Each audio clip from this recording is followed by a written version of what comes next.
Kemajuan prestasi olahraga di semua daerah tidak terlepas dari andil atlet, pelatih, pengurus cabang olahraga, pengurus KONI, dan tentunya pemerintah daerah setempat.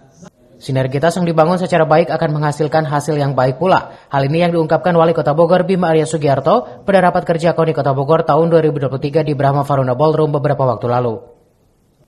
Bima menegaskan pada dunia olahraga prestasi kepentingan politik harus dinomorsekiankan. Ini berlaku bahkan hingga ke tingkat provinsi.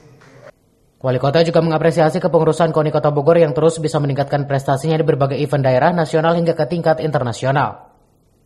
Syarat yang paling penting adalah harus nyambung dengan Pemkot. Betul ya?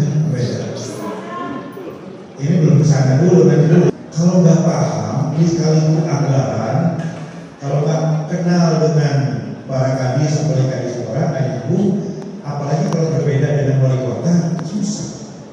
Ya, susah. Di semua tingkatan begitu ya. Di Jawa juga saya kira begitu ya. Kalau nggak nyambung dengan gubernur, gitu. Kalau.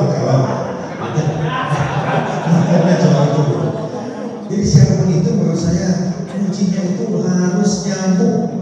Ya, susah kalau kemudian nggak nyambung, apalagi kalau ada faktor lain-lain ya, politik lah, kepentingan lah, susah. Siapapun orangnya menurut saya ke depan itu harus nyambung. Ungkapan Wali Kota Bogor ini dikemukakan di hadapan ratusan insan olahraga saat KONI Kota Bogor menggelar rapat kerja. Pada giat ini terdengar teriakan Benenu Argobi diminta pengurus cabang olahraga untuk memimpin KONI ketiga kalinya. Dari Kota Bogor, CV Suryadi melaporkan.